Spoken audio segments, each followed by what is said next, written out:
자, 여러분, 세상 사는 게 참 팍팍하고 별의별 일이 다 있죠.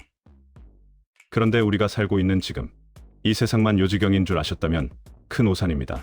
우리가 역사책에서 배웠던 그 점잖고 근엄했던 조선시대, 그것도 성군 중에 성군이라 불리는 세종대왕 시절에 지금의 막장 드라마는 저리 가라 할 정도로 기가 막히고 코가 막히는 사건이 있었다는 사실 혹시 알고 계셨습니까? 겉으로는 애엠하며 도덕 군자인 척, 양반인 척 목에 힘을 주던 남자들이 뒤로는 호박씨를 까도 아주 제대로 깠던 그 추악한 민낯을 낱낱이 까발린 한 여인의 이야기를 오늘 제가 아주 속 시원하게 풀어드릴까 합니다. 듣다 보면 가슴을 치며 통곡하다가도 나중에는 10년 묵은 체증이 확 내려가는 통쾌함까지 느끼실 테니 채널 고정하시고 제 이야기 한번 들어보세요. 본격적인 이야기에 앞서 구독, 좋아요, 알림 설정 부탁해요. 여러분의 관심이 제가 더 재미있는 역사 이야기를 들고 오는데 큰 힘이 됩니다. 자, 오늘 이야기의 주인공은 한때는 남부러울 것 없는 양반집 교수였지만 남자들의 위선과 배신 때문에 스스로를 시궁창에 던져버린, 하지만 그 시궁창 속에서도 결코 기죽지 않고 조선 팔도 사내들을 벌벌 떨게 만들었던 여인, 바로 유감동이라는 여인입니다. 이름부터가 예사롭지 않죠? 감동. 사람을 감동시킨다는 뜻일까요? 아니면 세상을 감동시킨다는 뜻일까요? 하지만 그녀의 삶은 감동이라기보다는 피눈물 나는 한 그 자체였습니다. 자, 시계를 거꾸로 돌려 조선 초기로 가봅시다. 한양 도성 안 내로라는 명문가에 참으로 곱고 단아한 여인이 살고 있었습니다. 그녀는 거만성이라는 높은 벼슬을 지낸 분의 딸이었고 시집 또한 평강현감이라는 고을 원님에게 갔으니 누가 봐도 금수저 중에 금수저, 비단길만 걸을 팔자였죠. 남편은 밖에서는 백성을 다스리는 훌륭한 목민관인 척했고 집안에서는 가문의 위신을 목숨보다 중요하게 여기는 깐깐한 선비였습니다. 이때까지만 해도 이 여인의 삶은 잔잔한 호수 같았습니다. 아침이면 문안 인사드리고 낮이면 술을 놓고 밤이면 남편을 기다리는, 우리가 사극에서 흔히 보는 그런 조신한 마님이었죠. 그런데 사람 팔자라는 게 참 알 수가 없습니다. 잔잔한 호수의 돌멩이 하나가 툭 떨어지더니 그 파장이 온 집안을 집어삼키는 쓰나미가 되어버렸으니까요. 이 여인이 어느 날 몸에 몹시 좋지 않은 병이 생깁니다. 양반집 안주인이 시름시름 앓으니 집안에서는 요양을 보내기로 결정합니다. 공기 좋고 물 맑은 곳에 가서 좀 쉬다 오라는 것이었죠. 그런데 바로 그 요양지에서 이 여인의 운명을 송두리째 바꿔버릴 사건이 터지고 맙니다. 그곳에서 여인은 한 남자를 만납니다. 남편처럼 점잖은 양반도 아니고 글을 읽는 선비도 아니었습니다. 그저 흙을 빚어 그릇을 만드는 기술자, 도공이었습니다. 거친 손마디에 흙투성이 옷을 입은 천한 사내였죠. 그런데 여러분, 남녀 사이라는 게 참 묘합니다. 비단 옷 입은 남편에게서는 한 번도 느껴보지 못했던 뜨거운 눈빛, 거칠지만 솔직한 그 야성미에 그만 이 고귀한 마님께서 휘말리고 맙니다. 야사에서는 이 도공이 여인을 강제로 겁탈했다는 말도 있고 여인이 외로움에 지쳐 마음을 주었다는 말도 있습니다만 진실이 무엇이든 간의 결과는 참혹했습니다. 하늘이 무너져도 지켜야 할 정절. 그 시대 양반집 여인에게는 목숨보다 귀한 그 정절이 깨져버린 겁니다. 소문은 발이 달린 것도 아닌데 천리를 갑니다. 요양지에서 있었던 불미스러운 일이 남편의 귀에까지 들어가는 데는 그리 오랜 시간이 걸리지 않았습니다. 자, 여기서 우리네 여자들의 억장이 무너지는 대목이 나옵니다. 만약 아내가 강제로 험한 일을 당했다면, 보통의 남편이라면, 아니 인간이라면 어떻게 해야 합니까? 얼마나 무서웠소. 몸은 괜찮소. 하며 다독이고 감싸주는 게 도리 아닙니까?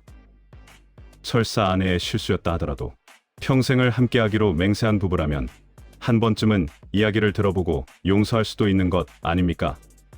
하지만 그 잘난 현감, 남편, 가문의 체면이 밥 먹여주는 그 양반 나으리는 달랐습니다. 그는 아내의 상처 따위는 안중에도 없었습니다. 오로지 자신의 이름에 흠집이 난 것, 자신의 명예가 더러워진 것만이 중요했습니다. 그는 일말의 망설임도 없이 아내를 내쳤습니다. 더러운 년, 어디서 감히 내 집 문지방을 넘으려 하느냐? 너는 이제 내 아내가 아니다. 매몰차게 쫓겨난 여인, 친정으로 갔지만 친정이라고 다를까요? 출가회인이라며 가문의 먹칠을 했다며 문전박대를 당합니다. 하루아침에 고관대작의 부인에서 오갈 데 없는 거지가 되어버린 겁니다. 상상해 보세요. 쫓겨나던 그날 밤, 눈보라가 몰아치는데 신발도 제대로 신지 못한 채 대문 밖으로 내동댕이 쳐진 그 여인의 심정을요. 배는 고프고 몸은 얼어붙고 지나가는 사람들은 손가락질을 합니다. 억울했습니다. 분했습니다. 내가 무엇을 그리 잘못했기에 평생을 바쳐 섬긴 남편과 가족이 나를 헌신짝처럼 버린단 말입니까? 남편은 첩을 들이고 기생집을 들락거려도 풍류라하며 칭송받는데 여자는 단 한 번의 오점으로 인생이 송두리째 부정당해야 하다니 이놈의 세상이 미쳐 돌아가는 것 아닙니까? 그 차디찬 길바닥에서 여인은 결심합니다. 그래, 너희들이 나를 더러운 년이라 했느냐? 나를 창기 취급을 했느냐? 좋다. 그렇다면 내가 진짜 더러운 게 뭔지, 진짜 타락한 게 뭔지 보여주마. 내 이 몸뚱어리 하나로 너희들의 그 가증스러운 위선의 가면을 모조리 벗겨주마. 그녀의 눈에서 흐르던 눈물이 마르고 그 자리에 서슬 퍼런 도끼가 들어차기 시작했습니다. 얌전했던 양반집 규수 유감동은 죽었습니다.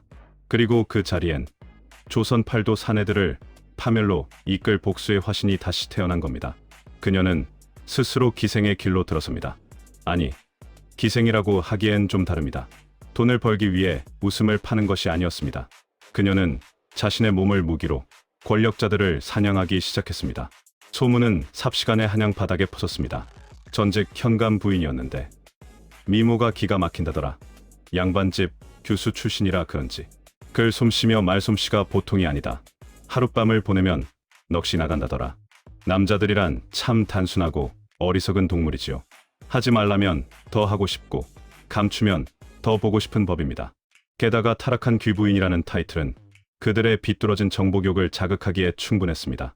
내로라는 사대부들이 밤마다 그녀의 처소 앞을 서성거리기 시작했습니다. 낮에는 임금님 앞에서 전하, 아니되옵니다를 외치며 나라를 걱정하는 척하는 고관대작들이 밤만 되면 체면도 염치도 벗어던지고 그녀의 치마폭에 얼굴을 묻으려 안달이 났습니다. 그녀를 찾아온 남자들의 면면을 보면 기가 찹니다. 벼슬이 높은 판서, 참판 같은 고위 관료는 기본이고요. 임금님의 친척인 왕족들, 글 꽤나 읽는다는 선비들, 심지어는 은장이, 대장장이 같은 기술자들까지 신분의 귀천을 가리지 않았습니다. 유감동은 그 모든 남자들을 거부하지 않았습니다. 오는 남자 막지 않고 다 받아들였습니다. 그녀에게는 그들이 누구인지는 중요하지 않았습니다. 그저 자신의 몸을 탐하러 온 짐승, 자신의 복수 목록에 이름을 올릴 먹잇감일 뿐이었으니까요. 그녀는 남자들과 잠자리를 하면서도 절대 마음을 주지 않았습니다. 대신 그들의 약점을 수집했습니다. 술에 취해 털어놓는 조정의 비리, 다른 대감을 헐뜯는 뒷담화, 집안의 은밀한 비밀들. 그녀의 머릿속은 시시콜콜한 한양의 정보들로 채워져 갔습니다. 그리고 그녀는 똑똑히 기억했습니다. 오늘 밤 내 몸 위에서 헐떡이는 이 자가 누구인지, 엉덩이에 점이 있는지, 등에 흉터가 있는지, 잠버릇은 어떤지. 그녀의 기억은 곧 서슬 퍼런 칼날이 되어 그들의 목을 겨누게 될 것이었을까요? 그러던 어느 날 꼬리가 길면 밟힌다고 했던가요? 유감동의 집 문지방이 닳도록 드나드는 남자들이 너무 많아지자 결국 사원부 감찰들의 귀에까지 이 소문이 들어갑니다. 어떤 요망한 계집 하나가 한양의 풍기를 문란하게 하고 있다는 상소가 빗발쳤죠. 조정이 발칵 뒤집혔습니다. 성리학의 나라 조선에서, 그것도 사대부들이 줄줄이 연루된 스캔들이라니 이건 있을 수 없는 일이었습니다. 결국 유감동은 체포되어 차디찬 감옥에 갇히게 됩니다. 자, 이제부터가 진짜 하이라이트입니다. 여러분, 심호흡 한번 하세요. 유감동이 국문을 받는 날, 사원부 마당은 긴장감이 감돌았습니다.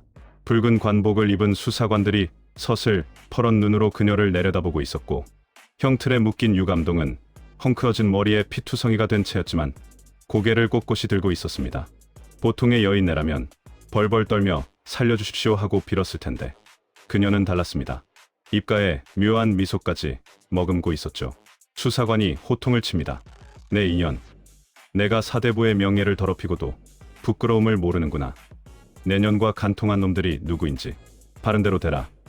그러자 유감동이 천천히 입을 엽니다.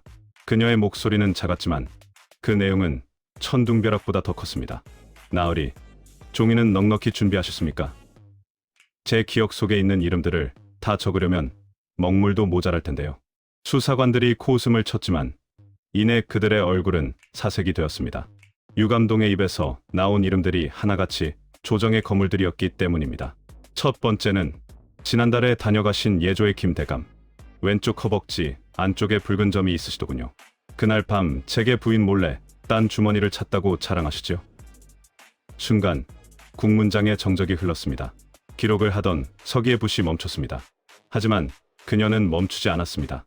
두 번째는 왕씨의 종친이신 이나으리. 술만 드시면 개처럼 짖는 버릇이 있으신데 그날도 제 치마를 붙잡고 멍멍 짖으셨지요. 세 번째는 사원부의 박나으리. 지금 저기 앉아 계시는 분과 참 많이 닮으셨습니다. 난리가 났습니다. 그녀의 입에서 이름이 터져 나올 때마다 조정은 쑥대밭이 되었습니다. 이조판서, 예조참판, 도승지. 우리가 알만한 높은 벼슬아치들의 이름이 줄줄이 사탕처럼 엮여 나왔습니다. 게다가 그녀의 진술은 너무나 구체적이었습니다. 신체의 은밀한 특징, 잠자리에서의 습관, 나눴던 대화 내용까지 상세하게 묘사하니 잡아뗄래야 뗄 수가 없는 상황이 된 겁니다. 이름이 불린 남자들은 얼굴을 들지 못하고 쥐구멍을 찾기에 바빴습니다. 점잖은 척하던 그들의 위선이 천하만방에 드러나는 순간이었습니다. 생각해보세요. 낮에는 백성들에게 인의의 질을 설파하고 아내에게는 칠거지약을 운운하며 정절을 강요하던 그들이 밤에는 기생보다 못한 취급을 받던 여인 앞에서 온갖 추태를 부렸다는 사실이 까발려진 겁니다. 이걸 지켜보던 사람들은 얼마나 통쾌했을까요? 겉과 속이 다른 권력자들의 민낯을 보며 꼴좋다라고 외치고 싶었을 겁니다. 유감동은 단순히 자신의 죄를 자백한 것이 아니었습니다. 그녀는 자신의 몸을 던져 썩어빠진 조선 남성 사회의 환부를 도려내고 있었던 겁니다. 무려 40명의 가까운 남자의 이름이 나왔습니다. 양반만 있는 게 아니었습니다. 은장이, 악공, 노비. 그녀의 리스트는 조선의 신분 제도를 비웃기라도 하듯 다양했습니다. 수사관들은 당황했습니다. 더 이상 캐다가는 나라의 기둥뿌리가 뽑힐 지경이었습니다. 그만하라 고 소리쳤지만 유감동의 폭로는 멈추지 않았습니다. 그녀는 마치 이 순간만을 기다려온 사람처럼 억눌러왔던 울분을 토해내듯 이름들을 뱉어냈습니다. 그런데 여러분, 이 사건의 결말이 어떻게 되었는지 아십니까? 여기서 다시 한번 화가 치밀어 오를 준비를 하셔야 합니다. 상식적으로 생각하면 유부녀와 간통을 한 남자들도 똑같이 처벌을 받아야 마땅하지 않습니까?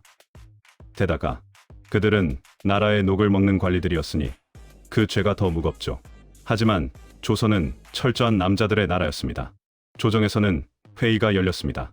이 많은 관리들을 다 처벌했다가는 나라실을 할 사람이 없다는 말도 안 되는 핑계가 나왔습니다. 결국 유감동과 노란한 그 40여 명의 남자들 어떻게 됐을까요? 대부분 곤장 몇 대 맞고 풀려나거나 잠시 벼슬길에서 물러났다가 3년 뒤에 아무 일 없었다는 듯이 다시 복직했습니다. 심지어 어떤 자는 요망한 여우에게 홀려서 잠시 정신을 잃었을 뿐이다라며 피해자 코스프레를 하기까지 했습니다. 정말 뻔뻔하기 그지없지 않습니까? 그렇다면 유감동은요? 모든 죄는 오롯이 그녀 혼자 뒤집었었습니다. 사원부에서는 이런 음탕한 계집은 목을 베어야 한다고 주장했습니다. 다행히 세종대왕께서 죽이는 것은 너무하다고 하여 목숨은 건졌지만 그녀는 곤장을 맞고 변방의 관비, 즉 노비로 끌려가는 처벌을 받게 됩니다. 고관대작 부인에서 노비로, 그야말로 나락으로 떨어진 것이죠. 유배를 떠나던 날 수많은 구경꾼이 몰렸습니다. 사람들은 그녀에게 돌을 던지며 욕을 했습니다. 나라를 어지럽힌 요물, 가문을 망신시킨 환영년. 하지만 여러분, 정말 욕을 먹어야 할 사람은 누구입니까? 힘없는 여인을 버린 남편입니까? 아니면 자신의 욕망을 채우기 위해 그녀를 탐하고도 책임지지 않은 그 40명의 사내들입니까? 아니면 모든 죄를 여자에게만 덮어씌운 이 비겁한 세상입니까? 유감동은 떠나는 수레 위에서 뒤를 돌아보았을 겁니다. 군중 속에 숨어 자신을 지켜보는 옛정인들, 자신과 살을 섞고 사랑을 속삭였던 그 남자들이 고개를 돌리고 외면하는 모습을 보았겠지요. 그녀의 마음이 어땠을까요? 후회했을까요? 아니요. 저는 그렇게 생각하지 않습니다. 그녀의 눈빛은 말하고 있었을 겁니다. 너희들은 살아남았다고 안도하겠지. 하지만 내 기억 속에, 그리고 역사 속에 너희들의 이름은 영원히 더러운 오물로 남을 것이다. 나는 비록 노비가 되어 떠나지만 나의 복수는 이것으로 완성되었다. 이 유감동 사건은 단순한 치정극이 아닙니다. 한 여인의 처절한 생존 투쟁이자 남성 중심의 폭력적인 사회에 온몸으로 저항한 슬픈 반란이었습니다. 그녀는 알았습니다. 얌전하게 울고만 있어서는 아무도 들어주지 않는다는 것을. 그래서 스스로 악녀가 되기를 자처했고 가장 추잡한 방법으로 그들의 가장 아픈 곳을 찔렀습니다. 지금도 세상은 크게 다르지 않을지도 모릅니다. 힘 있는 자들은 잘못을 저지르고도 묘하게 빠져나가고 힘없는 자들은 작은 실수에도 모든 것을 잃곤 하죠. 그래서 500년 전 유감동의 이야기가 오늘날 우리에게 더 뼈아프게 다가오는지도 모르겠습니다. 어떠신가요?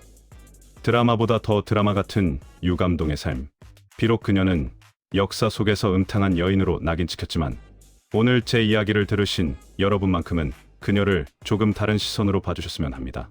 그녀는 요부가 아니라 위선적인 세상을 향해 이건 잘못됐다 라고 온몸으로 외친 외롭고 슬픈 여인이 아니었을까요? 그녀가 변방의 노비로 끌려가서 그 뒤로 어떻게 살았는지는 아무도 모릅니다. 기록이 없거든요. 하지만 저는 상상해봅니다. 어디선가 질긴 생명력으로 끈질기게 살아남아 가끔은 밤하늘의 달을 보며 껄껄 웃지 않았을까 하고요. 그래도 내 인생 참 파란만장했지. 너희들 덕분에 심심하진 않았다라고 말이죠. 오늘 준비한 이야기는 여기까지입니다. 조선시대를 발칵 뒤집어 놓은 40인의 남자와 유감동. 남의 이야기 같지만 가만히 들여다보면 사람 사는 냄새, 배신의 쓴맛, 그리고 그 끝에 남는 씁쓸한 여운까지 우리 인생과 참 많이 닮아 있습니다. 부디 오늘 밤은 억울한 일 없이 속 시원한 꿈 꾸시길 바랍니다. 다음에도 역사 속에 숨겨진 하지만 지금 우리에게 꼭 필요한 기막힌 이야기 보따리 들고 찾아오겠습니다. 지금까지 여러분의 속을 뻥 뚫어드리는 이야기꾼이었습니다. 감사합니다.